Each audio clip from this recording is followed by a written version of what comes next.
Good evening, everybody, and welcome to our last ILEETA Live for 2025. Wow. How did that happen? I don't know. Where did this year go? It's December 17th, and some of us have some shopping to do that haven't even started. This has just been a crazy year that the older I get, the faster it goes.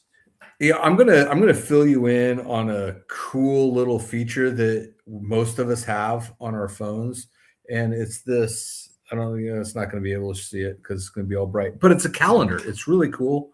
You can put stuff on there. You can use it kind of like a list. Nothing should ever surprise you, like the ILEETA journal deadlines, like your ILEETA class proposal deadlines should not surprise you and be submitted at the last moment. Even Christmas comes at the same time every year. What a concept. What a concept. It's like you know that it's coming, so you can prepare. You could even do like some of the smartest people I know do, which is prepare for Christmas year round. Well, I used to do that and start in June or July. And I mean, what fun is that? And I like to make my little, and I'm sure you've seen some of those videos in the past where, I'm at Walmart talking about the vacuum cleaners for your spouse and dust pans and the brooms. So I have not done that yet this year. So we'll see what happens, what comes about that. So I heard that Dollar General's having a special on sandwich bags. Oh, really? So I'm just throwing that out there. Oh, thanks, Todd. Yeah. I haven't got my wife sandwich bags yet. We'll have to, I've got her a toilet bowl brush, but no sandwich bags. So, but hey, we're here to talk about ILEETA stuff. And what ILEETA news do you have that's coming up, Todd? Oh man. So I think one of the most exciting things is that the schedule was released. At least the first version of the schedule was released. Well, the first re-edited version of the schedule was released. So now everybody can go look at the schedule, start planning their week, and then replanning their week as we get closer because things change. But it's one of those kind of times in the calendar year that means we're getting closer. We're getting closer. Speaking of close, we are 88 days until ILEETA 2026. That's hard to say, 2026. That's wow. Yeah. Can't believe it. But 88 days. We're under triple digits. We're in double digits now. And what I've heard is that registrations are significantly ahead of the last several years. So it's looking good. It looks like we're going to have a lot of people. Looks like we're going to have a lot of new people, and so it's kind of exciting because with more people, with more new people, come fresh ideas and fresh perspectives, and maybe some new people to have conversations with about training, which is always exciting. Always exciting. But hey, if you have not got your hotel booked yet, now's the time to jump online and make sure you get that booked. And for those that, as we get closer to the conference, every year something comes up and somebody has to cancel. Before you call the hotel and cancel out your hotel, you can always post on our Facebook page before you let your hotel room go. Ask if there's somebody that would like to stay in the hotel. Usually there's an overflow that's, I don't know, several blocks away, and then one that's right across the street. But most people would love to stay at the St. Louis Union Station Hotel. So get that information out there before you cancel it, and swap it over to another member that may be looking for a hotel room. The overflow hotels are nice, but being able to stay on site makes everything a little easier, right? You get to sleep in that extra 5 or 10 minutes. You get to spend a little bit more time in that conversation without having to walk back. You can spend a little bit more time in the hospitality events without having to find your way back to your hotel. And so that's always good. And actually, speaking about hospitality, don't forget that Monday night is Emerson Hour, and that gives us That's going to be brought to us, sponsored again by Warriors Heart. So thanks to them for stepping up yet again and taking care of us on Monday night. Then Tuesday night is the Command Presence and Milo hospitality event, not just a hospitality suite or area. That's a full-blown event. So it's kind of going to be exciting to see what happens on Tuesday night. Wednesday night is Silencer Shop is sponsoring hospitality on Wednesday night, and then Combative Firearms Training is sponsoring hospitality on Thursday. So make sure that you come and enjoy the hospitality events. Have a great conversation around the table, snacks, a few drinks, and enjoy those events, because we want you to be there and have a good time. We sponsor those so that we can get everybody together and have those conversations and come up with the next great ideas. So, no, absolutely. The hospitality nights, a lot of people are there on their own dime, and so pinching pennies. And so hospitality nights has some drinks that you don't have to pay for, some snacks, chips, power bars that you don't have to pay for. So a good night, not just to have a snack and a drink, but to make some meaningful relationships. And that's the other thing that ILEETA is about, not just training.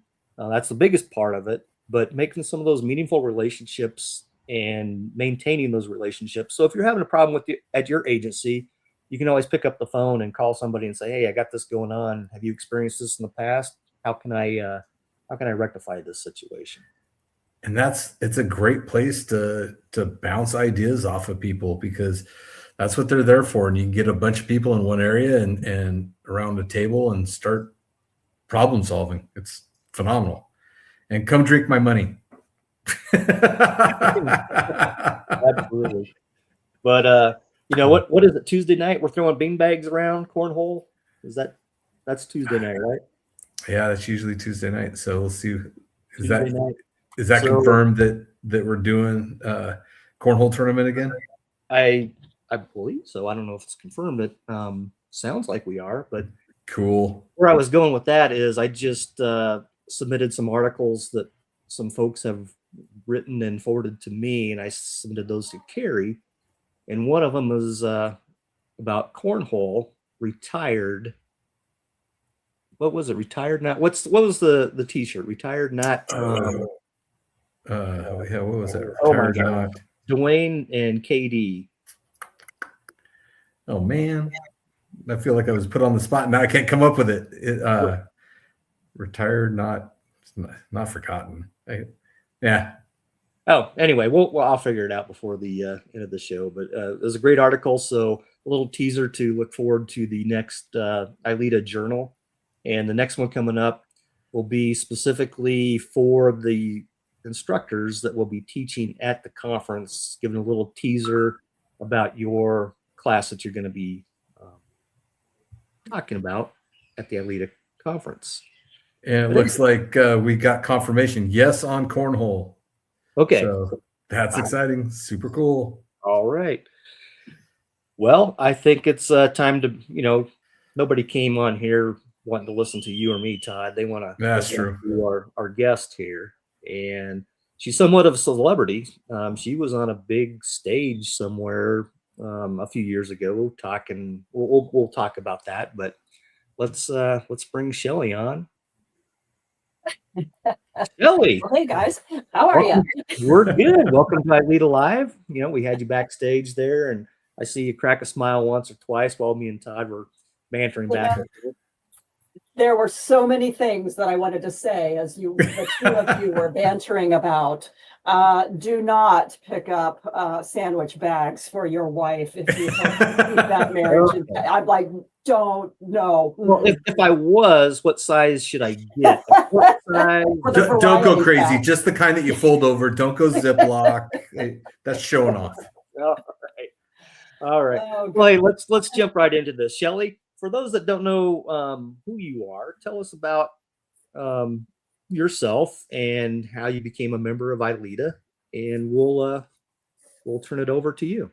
Okay, sounds good. Well, I am a retired Dayton Police Officer from Dayton, Ohio.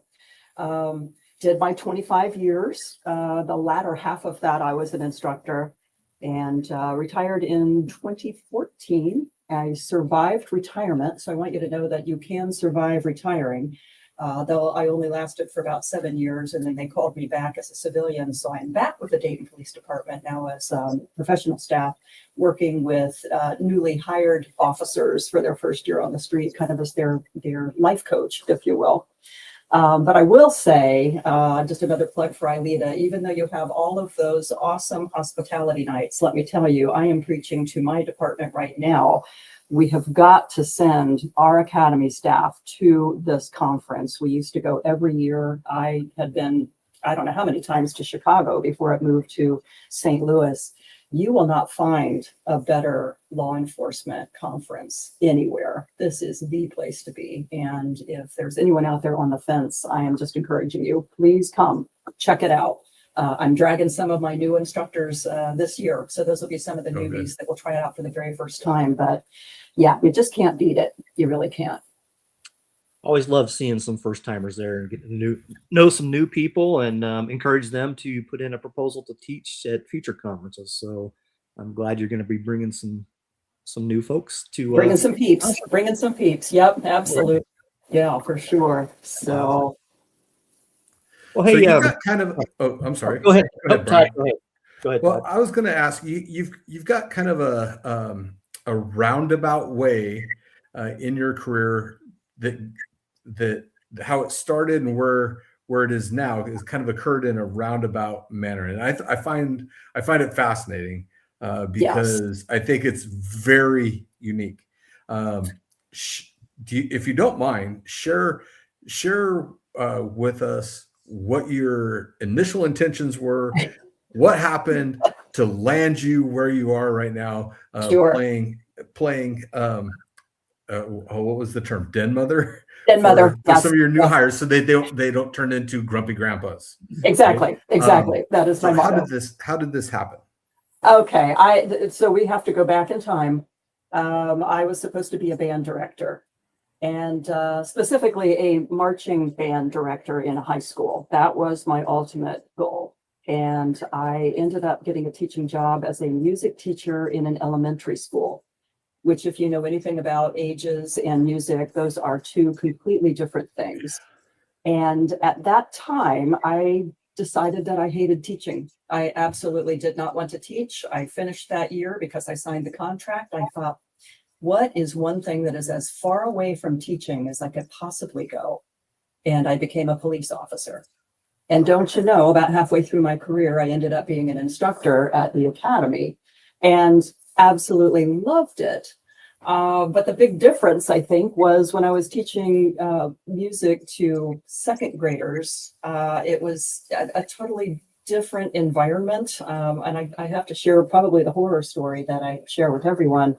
My very first class on my very first day, my second graders were coming in. And of course, now keep in mind, I'm wanting this to look like marching band. And so I had set my chairs up in a semicircle, and the class is coming in single file, and they're parading in very nicely around the chairs. And I thought, okay, I can work with this. This almost looks like Script, Ohio. I can work with this.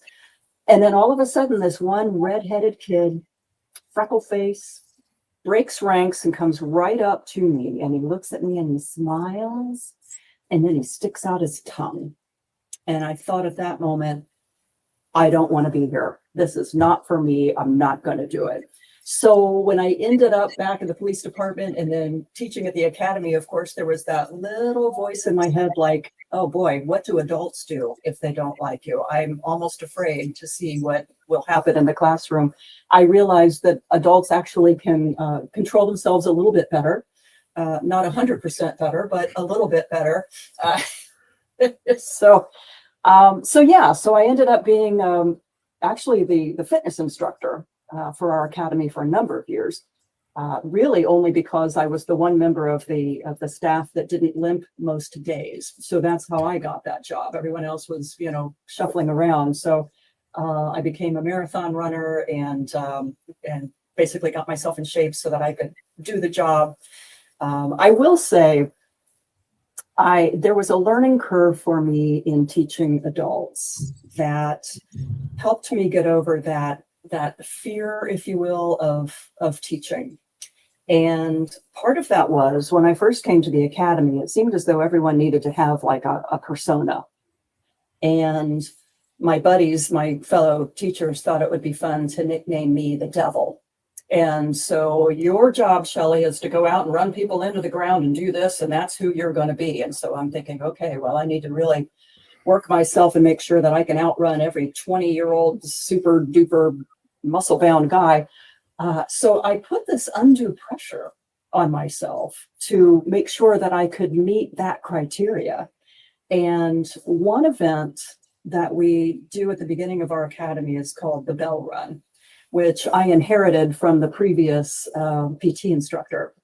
And he was, I mean, the epitome of a marathon runner. He could run for days. Just an amazing, amazing man, Alan Howard, if you ever had the chance to meet him.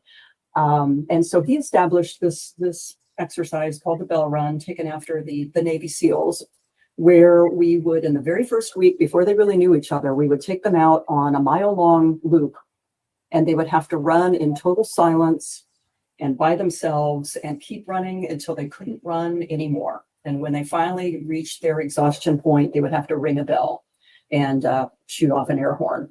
And then we would notate how many laps they did. They didn't realize it was a mile lap, but basically we'd write down how far they went, the number of minutes that they ran, and then they would have to stand in silence and watch the rest of their classmates until everybody was done.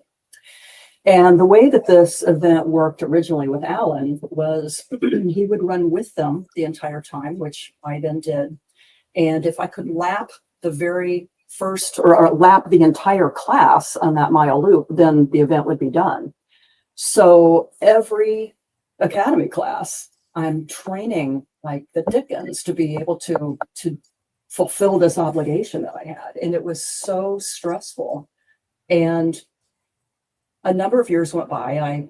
I continued to do that. Then we had a hiring freeze for about 5 years. And I had a chance to just kind of sit back and kind of reanalyze things.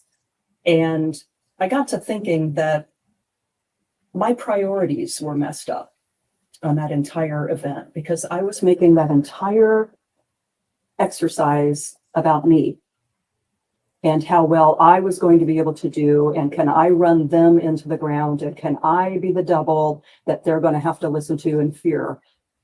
But when you think about what that whole exercise was about digging deep and finding what you didn't realize that you had inside of you, because I had all of these kids that had only run maybe 3-4 miles in their lives. On that particular day, because they didn't want to be the first one to ring the bell, they kept running and they kept running, and they ended up running 6 and 7 and 8 miles before it was done. And so when it was finished, I was able to tell them, you know, from just want of a little bit of pride, you were able to continue going. And you have in you something that you didn't realize that you'd had. And this is important for you to know this now, because there's going to be a time when you're out there on the street and you're alone and you get ambushed and someone has tackled you and you're using both hands to hang on to your weapon to keep it holstered, and you can't even key your mic to tell people where you are. You have to get out of this pickle by yourself. Do you have what it takes to accomplish that? And I want you to think back to what you did today in this Bell Run. Yes, you do. You belong here, you have what it takes, and you can do this. Well, with that being the premise of this entire exercise and realizing, Chelley, this is not about you. This is about the kids. This is about the ones that are running that, and to make sure that they succeed in achieving more than they realize they can do. And once I did that transformation, I realized that I don't have to run them into the ground. I simply need to be on the course, monitoring them, giving them that encouraging look when they're about to quit, just to make sure that they don't. So they're going to crank out a few more laps for me so that they're going to get the point of this exercise. And as soon as I made that transition, that entire piece of stress dissipated. And I realized then that that's really the way to approach teaching in general. We put so much pressure on ourselves to be the best, to be funny, to wear the right outfit, or to say the clever thing. That's not it. The importance is, what is my message?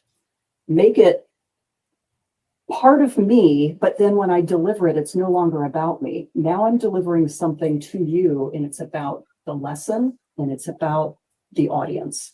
And I say the same thing to TED Talk speakers. I'm a speaker coach now for TED, where we'll take individuals who will hone their message. I have an idea for a TED Talk. Okay, what do you want to share with the world? Are most people familiar with TED?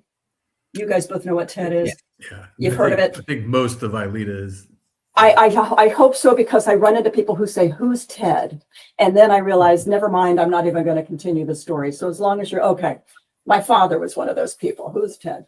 So here these individuals come in, and they have this idea, and I'm going to share this idea, and this is what I'm going to do. And then we will spend probably 5 or 6 months working on their message.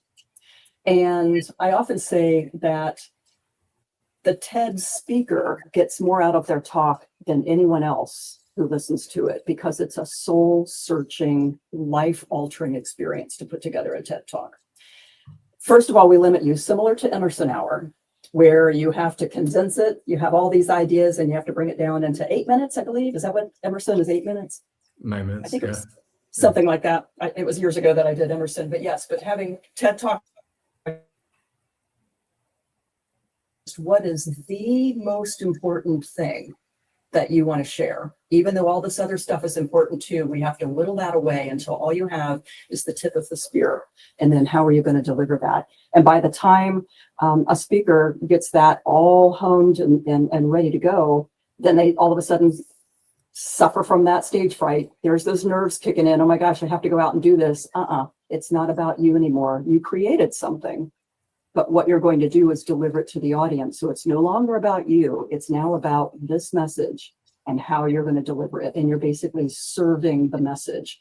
And that's it. And it really does take the stress away from the entire presentation. So whether it's TED, whether it's in the classroom, you got to care about your audience. Yeah, 100%.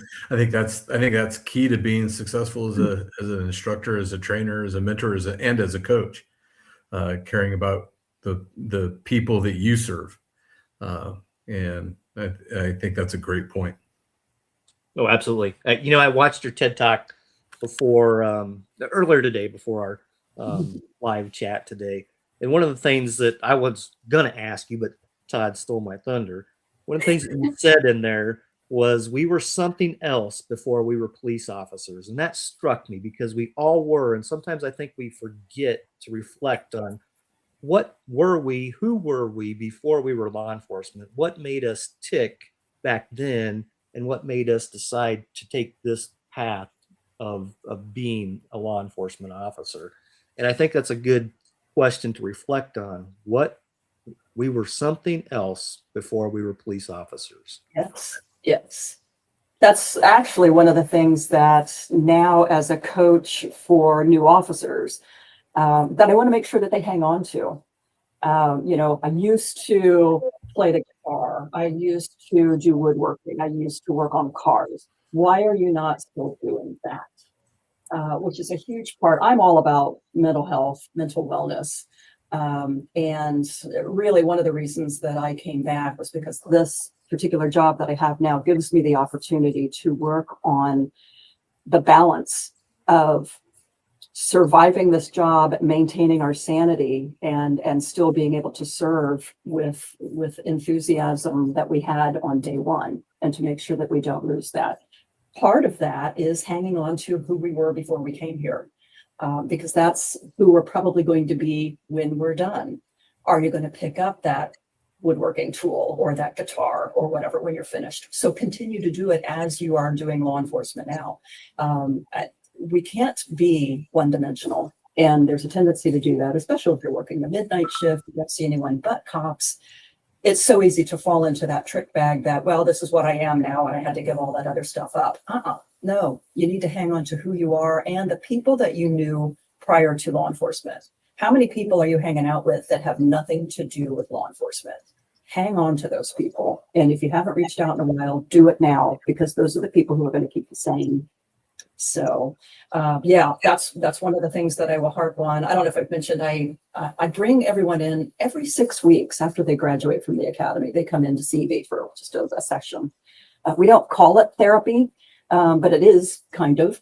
And I'm always checking on the 4 pillars. It's, what kind of nutrition are we doing right now? I know that everyone wants to go to the hospital, and the big thing is the Uncrustables. And apparently the grape beats the strawberry flavor Uncrustable. I don't know. When it's cold, it'll be chicken fingers and mac and cheese. Okay, that's fine. However, don't they also have apples and bananas? Well, yes, they do. Well, I will feel better if you would pick up an apple while you have the mac and cheese, so you're getting some fruit. Another biggie is how much water are you drinking? And when they start spouting off, I usually do energy drinks. Oh, I'm all over that. We're going to wean you off of that starting now. So if you have 3 energy drinks, I want it to be 1 and then a water chaser. And then if you need a second one, that's fine, but then 2 more waters to go with it. Until we're getting to the point that there's no energy drink coming into your body. One of the issues that usually comes up is, well, I don't want to drink because, my training officer doesn't like to stop to go to the bathroom.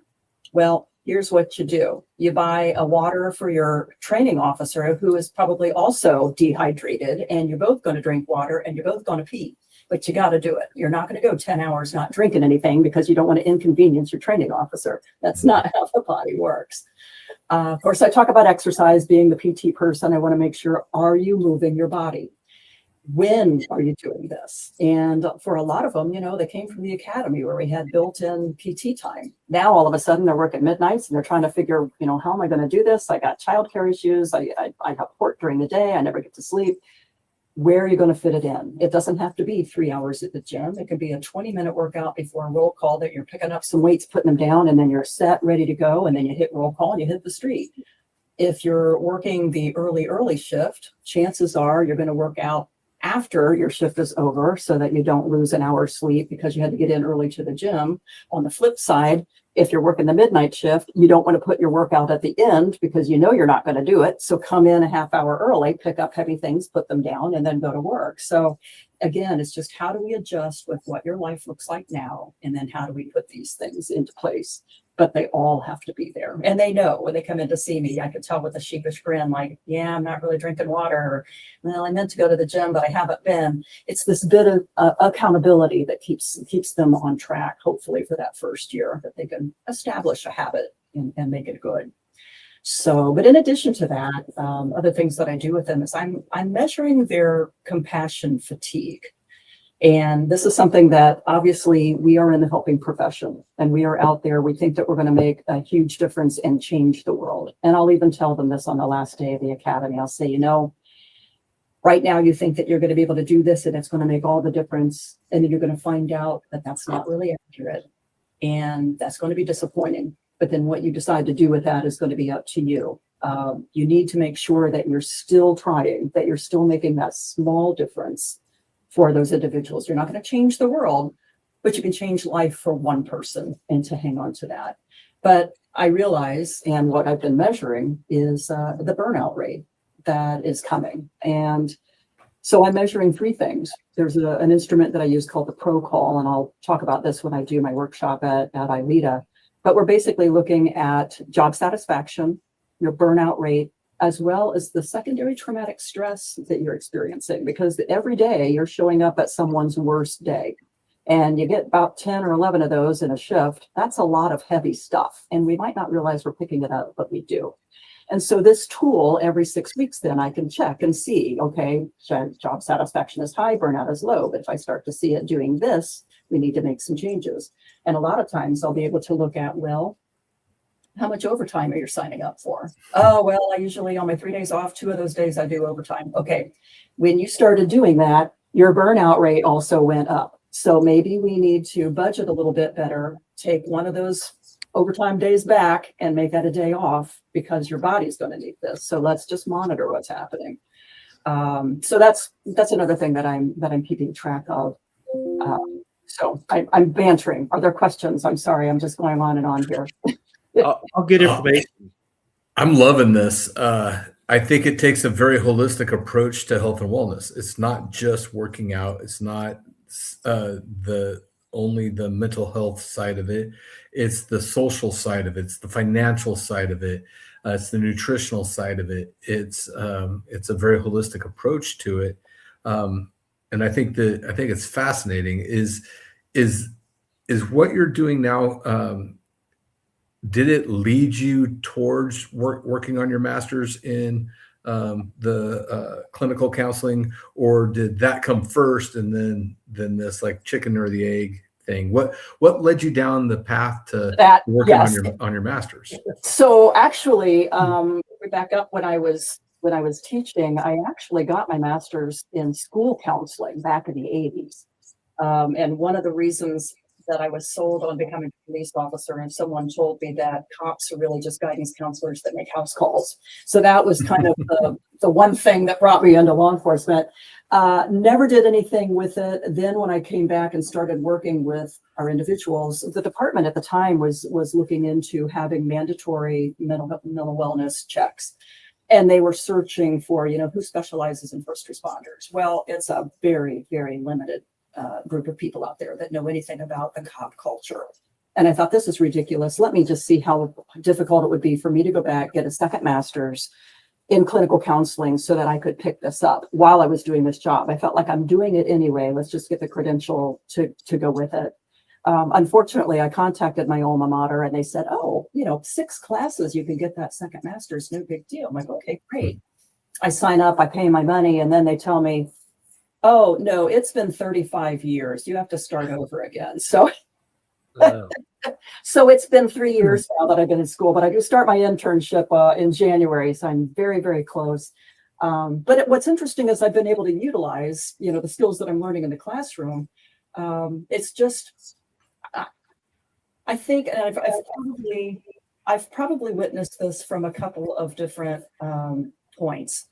I was a spouse of a law enforcement person before I became a cop, and I watched that personality absolutely change, not for the better.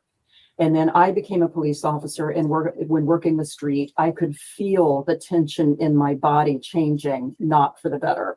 And then when I was working at the academy as an instructor, and I would see these bright-eyed individuals go out on the street and come back and just be so tight, tense, stressed out. And I thought, this is a problem. And I've seen it from every angle, and there's got to be something that we could change. And so my real goal when I came here is I wanted to pinpoint when in our career does this start? And kind of going into the old, if you can predict it, you can prevent it attitude.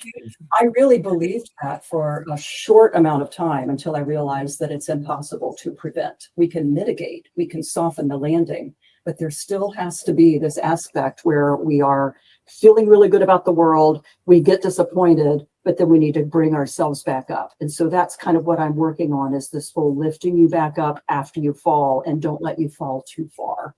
So that's about as good as we can do. I did discover, are you familiar with the eye movement desensitization and restructuring therapy? It's EMDR. I've always wanted to learn more about that. Let me tell you something. That was actually probably the linchpin for me. That was the thing that convinced me to go back to school, because I was introduced to it. I'm part of our peer support team. We had a therapist that came in who specializes in first responders and did EMDR, and she told us about this. And I thought, sounds like a bunch of hooey. I want you to do it to me. I want to see it for myself. And she's like, come on in.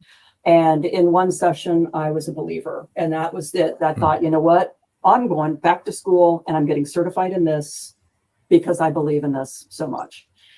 Basically what it is, if you're not familiar, when we go through something traumatic, or let me back up. So are you familiar with REM sleep and how the eyes will move back and forth when we're sleeping? This is the part of our recovery, our mental recovery. When we do this at the end of the day, your eyes go into this REM sleep, and that's when it's kind of, your brain is taking all of the different things and putting them in the correct filing cabinet. Okay, this was a good thing, this was a scary thing, this was a whatever, okay, and we file it away and we're good to go the next day. If you go through something traumatic, we don't have that actual REM sleep right away. And so some of the most horrific memories and thoughts that we have stay in this frontal lobe, and they don't get filed away properly. And to tell if you still experience that, if you think back a year, 10 years ago, if there was something traumatic that happened and you're remembering it and you feel your body kind of react with it like, yeah, as you have that thought, chances are this thing's still up here, which means that the emotion is still attached to the memory. So what EMDR does is it actually simulates the REM sleep. I'm using my fingers here. You could use a light bar, or you could simply just follow with your eyes as you're thinking about this event for about 20 seconds. It's all internal as you're thinking about it. The therapist will simply do this and say, okay, what came up for you? And then you might say, well, I'm recalling such and such. And they'll simply say, okay, go with that. And then they'll continue on. And your brain will work through this process until all of a sudden you'll feel it just pop back and it's gone. The memory is still there, but you no longer shudder or have that emotion attached to it anymore. It's the most incredible thing. I've actually used it on 4 different individuals now, and within 20 minutes, even less for some, we have just resolved so many things, such horrific memories that it's like, yeah, for some reason, I don't know why, but it doesn't bother me anymore. And that's how this works. I think first responders especially like it because you don't necessarily have to talk about it. It can be something totally internal. Like, I really don't want to discuss it, but I'm going to think about it. Okay, go with that. You don't have to tell me because your brain is what's working through it. And so, yeah, once I was introduced to that, I said, boy, yeah. So I've been certified in that. And once I finish the internship, then yeah, I'll be out there doing my thing. See, that I'd never heard of it before reading your bio, and then I spent a little bit of time before we met online, kind of looking into it, and it's kind of fascinating that the connections that it makes, and it's like simulated REM. Interesting. It's been around for years. I forget how many. It's not really new, but it seems like more and more people are starting to learn about it. But if there's any of your viewers out there, if you were to just Google EMDR near me, there are therapists throughout this country that can specialize in that. And more people are trying to specialize in first responders and military personnel. Works really, really well for PTSD. So yeah, I would encourage anyone, give it a shot. Just try it. Certainly won't hurt anything. Yeah, absolutely worth looking into. Again, what have we got to lose? Absolutely. We're already losing. So yes, if this gives us a chance to get a win, that's a good thing. Take it for sure. Yeah. For sure. Yeah. You said something earlier. We are the helping profession, but we tend to turn away. And who's helping the helpers? And I think we need more of that. We're seeing more of that. It's coming, but we need more of those people, just as you are doing phenomenal job, it sounds like, of helping the helpers. And it sounds like you're probably changing a culture in the agency there to become helpers of each other. Absolutely. I do start, I'm starting to get phone calls in the middle of the night of, someone on the street saying, hey, so-and-so just had, this dead baby call, and I don't think they're doing that well. Can you check in on them? Which peer support would normally do. But I think because I've had like the last, let's see, 1, 2, 3, 4, 5, 6, 7, I have 7 classes out there now. Almost, I'm looking at my wall. I have to put their faces next to their keep track of. There's like 100 and some officers now that I'm supposed to be keeping track of, that they'll call and say, this is one of your kids, so can you reach out to them? Which I do. One of the things that I would encourage, and I know every department isn't going to have somebody that they can just be den mom, which is just a name I gave myself. But even if sergeants or even members of academy staffs could, like maybe a class counselor or something, kind of do a bit of a follow-up. One of the things that I love to do, and it doesn't take much time, is I'm old-fashioned. I have an old Franklin planner. I don't do computer. I do the pencil paper Franklin planner. So just so you know, but I have everyone's birthday written in the Franklin planner. And so as I turn the page and see it's so-and-so's birthday, I'm sending them a birthday text so they know that that's coming. And every morning I check who called off sick.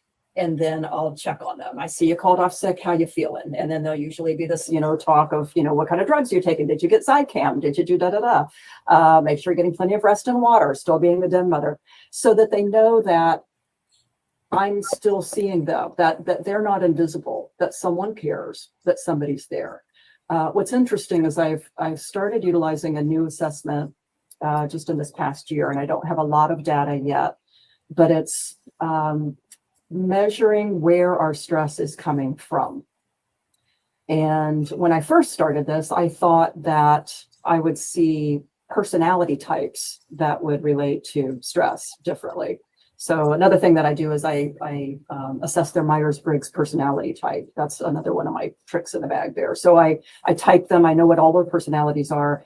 And my first guess, my first year, I thought certain personalities are going to burn out faster because they want to be able to check the box and they're going to realize that police work isn't easy peasy done in an hour with, commercial breaks.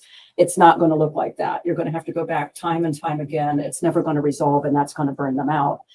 Turns out personality type had absolutely nothing to do with how quickly they burn out. It was the time of day that they worked and what side of town, either the busy side or the non-busy side. And as you could imagine, those with the higher call load burn out faster, and those that work nights burn out faster than those who work days. So that was really the only change there. So that was my first assessment. Well, then I decided to look at where's the stress coming from, because some of our veteran officers were starting to grumble about administration. And we don't feel appreciated. We don't feel, this, that, the other, that discipline isn't fair, those types of things. And I thought, well, there's actually an assessment for that, where you're looking at the stress from the job itself and then stress from your agency, and then comparing that. And although I just have preliminary data, but it's coming out that it's more administration than it is the job. And I think that we are training our officers to handle the stress of the job. You're going to see dead bodies. Yes, you're going to see mangled cars. You're going to have to be out there in the cold weather. You're going to deal with this. It's, domestic that goes for days. We can handle that because we've been trained for that. We've not been trained for the ambush from within. We've not been trained for I just did the same thing that guy did. He got, a commendation and I got a written reprimand. What's going on here? Why is not that the same? Or I've put in all of these years and paid for my own training, and yet, the mayor's son got the job instead of me. Those are the types of things that are starting to stress us out. I would suspect that if we were paying more attention to our people and realizing that our most valuable asset are the human beings on the department, we really wouldn't have to. Now, I don't want to be quoted on this, but I realize a lot of people will leave a department because they'll get better pay someplace else.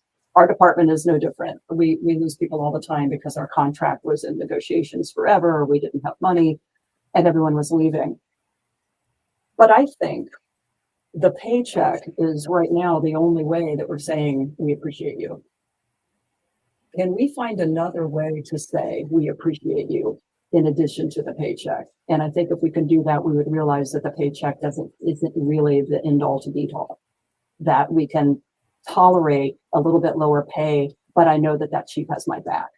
I know that I've got the opportunity to be able to take this job and be on SWAT and do these things, and it's going to be fair. And I know that discipline is going to be fair across the board, and they're not going to play favorites. If we could have that along with the appreciation, I see you, I appreciate you, I think that would go a long way in keeping your clientele with you. So that's me on my soapbox. Sorry, I get a little passionate about that.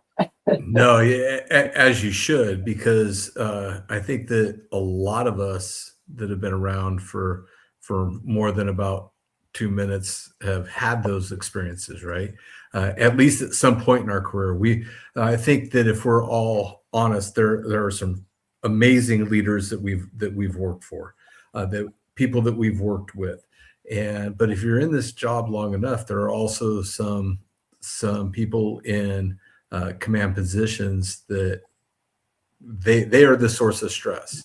I know that at the end of my career, at the end of a lot of people's career, it wasn't what happened on the street that caused stress. It was pulling into the parking lot at the beginning of the shift and looking up at the third floor offices. And my reaction to that is what caused stress.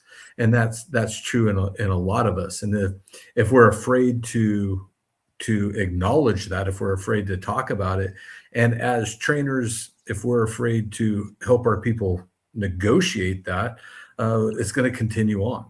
It's going to stay in the closet until it comes out and bites you. Right? Yes. Yeah. Very true. Yes, I haven't devised a plan to mitigate that yet. I'm still gathering the data, but that's one I want to tackle. But I'm also, my list also is, cure cancer and establish world peace. So, Yeah.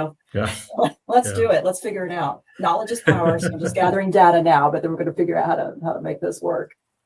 Well, just curious. You're gathering data on the officers. Have you done any of that with the administration at all? Not yet. In fact, my father has asked me that. He said, have you ever checked on them and to see where their stresses are coming from? And I'm quite certain, they get stress from City Hall. They get stress from, members of community. And are we taking that into account?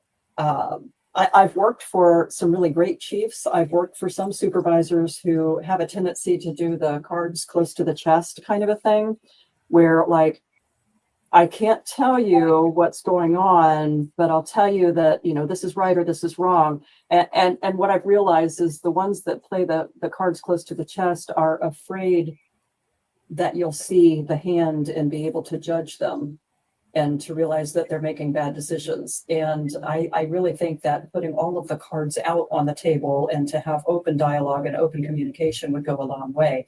If it is, in fact, City Hall's demanding this or this community group is demanding that, we as a team need to work together to see how can we come up with a common ground and an answer to this.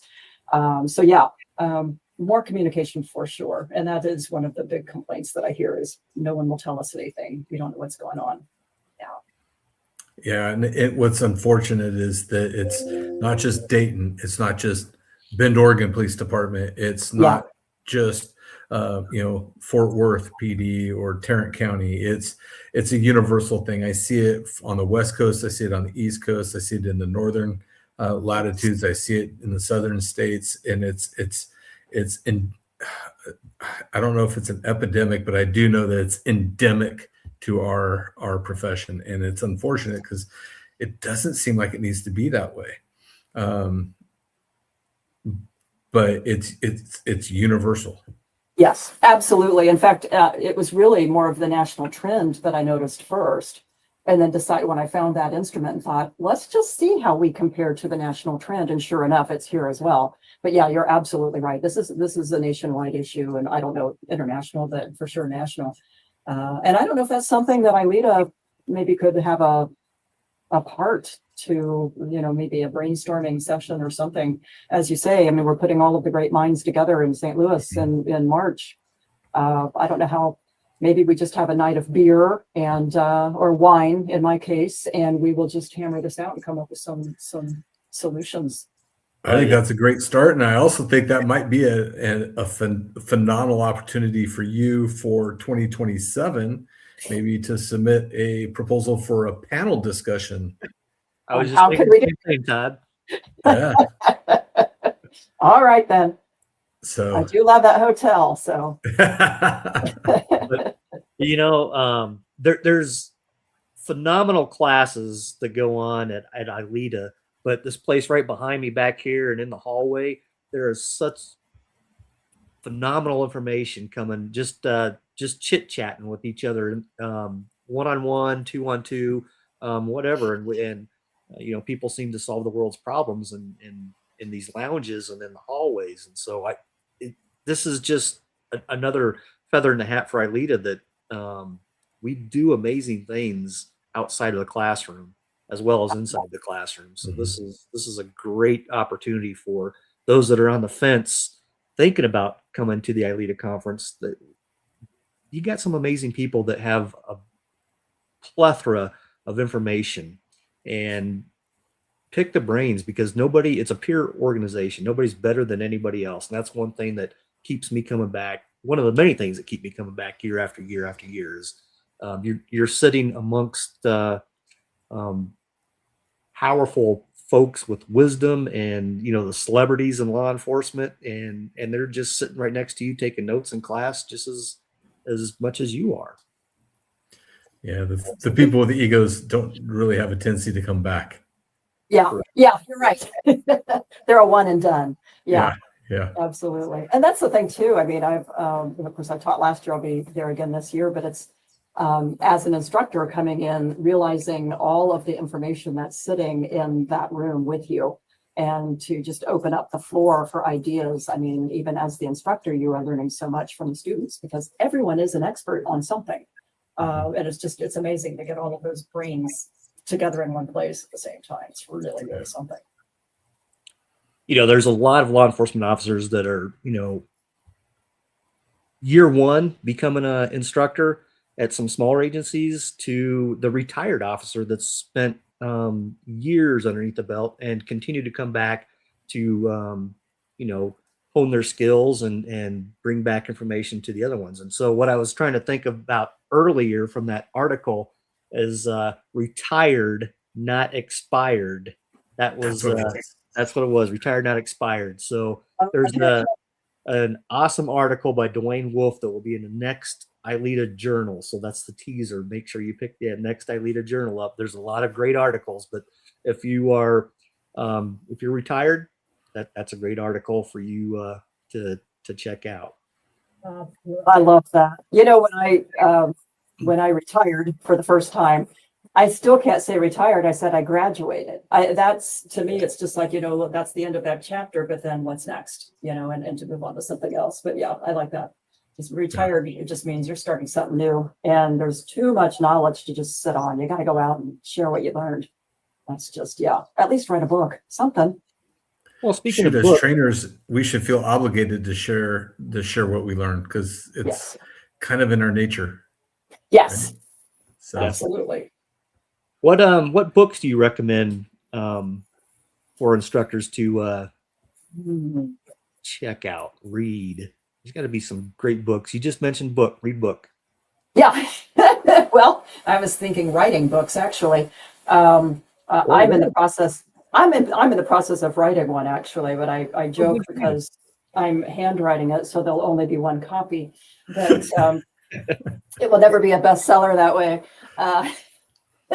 I'm gathering sort of a collection of, I call them Aunt Chelleyisms, things, stories that I have shared with my nieces and nephew, and now great niece and now great nephew, who was just born earlier this week, but of life lessons that I think that each of us could probably write some things down of stories that we share in our classrooms. And that might be how to find courage to do something, or how to make decisions. One of the things that the stories that I share is called The Gift of the Fog. And in that situation, it's that if you imagine a fog that's extremely thick, like pea soup, and you can only see your hand in front of your face and no further, but you take a step and then you can see the next step, but no more than that. And then you take the next step. And this is how life is. As much as we love to plan and think, okay, 5 yards down the way, I'm going to see this. You may not, you don't know. All you could do is take the step. The reason that it's a gift is that there's probably some trials and tribulations that are going to happen before you get to that place that you think you're going. And if you know about it ahead of time, you might not go that way, but you need to go that way, because you have to have that life learning experience in order to become who you're supposed to be. And so therefore you simply take it one step at a time, go through the muck, get on the other side, and then turn around and say, wow, I'm so glad I did that. So that's one of the stories that's in this book, but it's, I think that we as instructors all have those analogies and things that we use in the classroom. Write them down. You don't have to rely on someone else's book. Write your own, and we'll share them with each other at a book exchange or something. So, but yeah. Which we have at ILEETA. There it is. Love it. I'll bring my hand copy. Love it.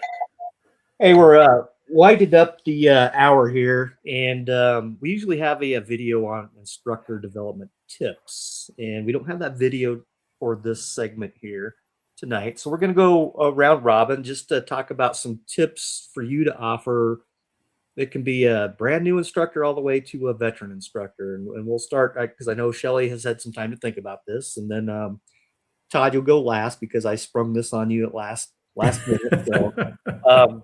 Chelley, some tips for trainers. So, okay.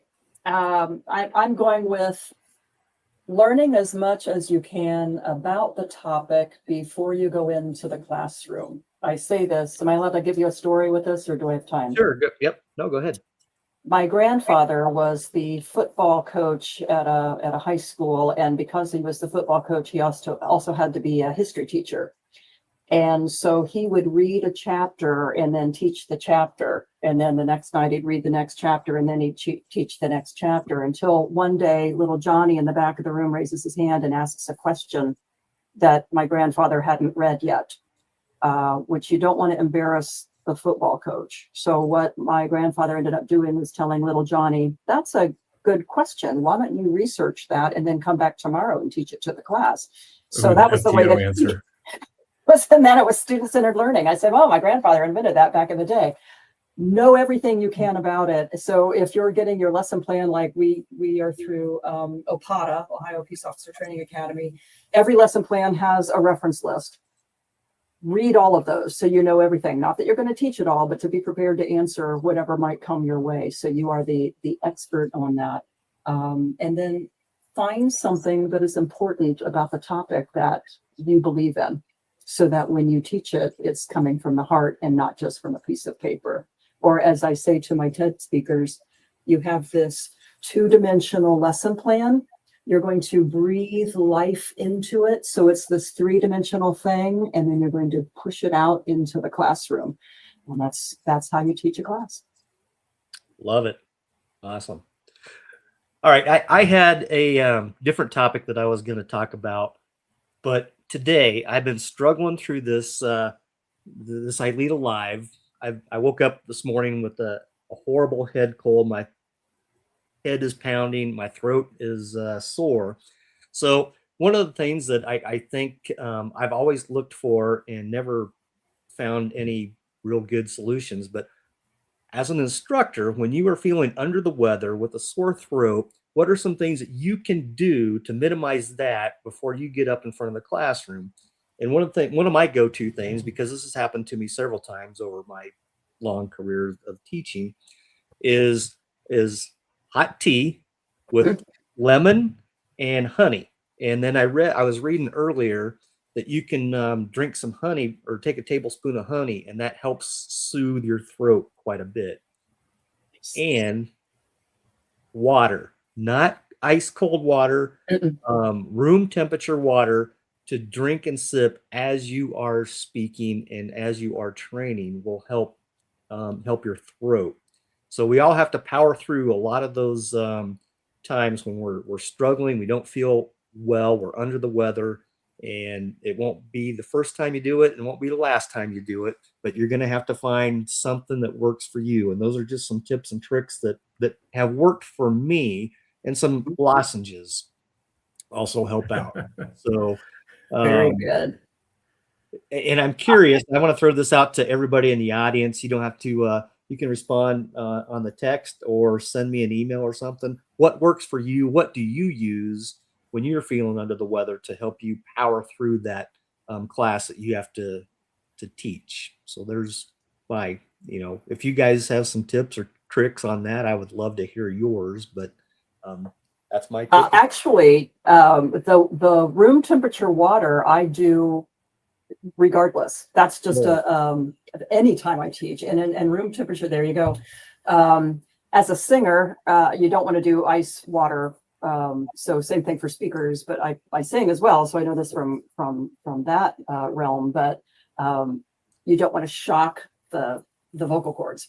And so room temperature is exactly what you need, and to stay lubricated throughout the hours that you're teaching, regardless of how you're feeling, is going to help you tremendously. Yep. Awesome. Yeah, and I'm a big believer in that honey. Honey has some antibacterial properties to it, and so if you've got any infection in your throat, that any of those types of things, anti-inflammatory properties to it, honey definitely helps. So maybe grandma and great grandma knew something. I think you're right. So. My granny told me blackberry brandy when I was Oh, well, try that in the classroom. but that, yeah, that might not go over too well. So That's funny. Todd, what do you got? I've got a couple of things. When it comes to this, look, we're going to have to circle back to some things that are going on with ILEETA news, because I want to come back to that. So remind me, because we've got some range updates and some other things to talk about there real briefly. For instructor development, instructors, just be better. We have a tremendous amount of influence over the people that we teach, over the people that we train, and we owe it to them to constantly be striving to be better, to be more researched, to be a better speaker, to be a better presenter, to have our skills taken to the next level and not be satisfied with good enough. Whatever it is that we teach, whether it's firearms or defensive tactics or criminal code or vehicle code or emergency vehicle operations, we need to be better. It's a challenge to just be better and to continuously push ourselves to that next level of performance in whatever it is that we're doing. So just be better. Awesome. Be better tomorrow than you were today. I've always said that. I love that. That's great. Thanks, Todd. You had something you wanted to talk about? Almost forgot again. So we've got at the ILEETA conference, we're going to have a vendor range day. And so we'll have firearms out there, some ammo, some targets, and some other stuff going on out at the range. So plan on making some time to go out there and talk to the vendors, talk to the salespeople, talk to the engineers, talk to the people that provide the stuff that we use. So we're going to have that available. And kind of on the same note is certification signups, live fire class signups open up on February 1st at 8 o'clock. And I think it's 8 o'clock Eastern. So if there's a class you really want to get into, make sure that at 8 o'clock Eastern, you've got the mouse in hand, ready to click and get yourself registered for those classes. It used to be that me and another instructor used to have a side bet on whose class was going to fill up first, live fire class.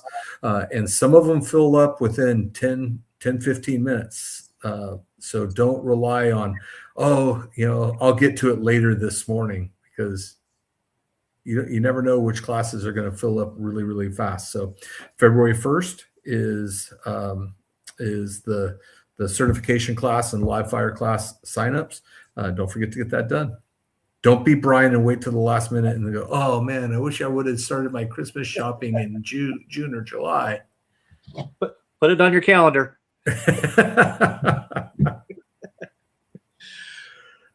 Chelley, I want to give you the last word. If you're a singer, if you would like to sing for us, that'd be great. But I will. What words of wisdom would you like to impart on our ILEETA members? I would say it's really about your students. And there's an old adage about people don't care how much you know until they know how much you care. And your students can read you like a book. And if you're faking it, they're going to know. And you need to make sure that your attention is really towards them. It's not about us anymore. We were the students at one point, but now we're the teachers, and the focus needs to be on your students. So that's really where I'd put it. Awesome. Well, I want to thank you for being our guest tonight. Thank you so much for having me. It was a these every single one of these is awesome, and the time just goes by so fast, and we got so many more questions. I'm sure Todd has some, and man, it just goes too quick. So, but I want to remind Saving it for March. Yeah, save for March. Yes. But for those that have not subscribed to our YouTube channel, go to the ILEETA YouTube channel on YouTube and hit subscribe, and check out all the previous ILEETA lives that we've had. Some of the Emerson Hour speeches are on there. And, you know, Chelley, I may be talking to you because one of my lifelong goals was to be a TED speaker. But I've done something better. I was an Emerson speaker twice, and I think Emerson Hour is much better than TED Talks. But yeah. For those that are not familiar with TED Talks, go to TED.com, and there's some very inspirational, educational videos that I think would be a benefit to any law enforcement trainer. So, Chelley, again, thanks for hanging out with us and Absolutely sharing your life story with us. It was a good. It sounds like it was a good, meaningful journey that you. It absolutely still is. So thank you. Thank you so much, guys. I appreciate it. You bet. Todd, thanks for joining us again, as always. And hopefully we'll have Joe back with us next month. All right. Y'all enjoy your night.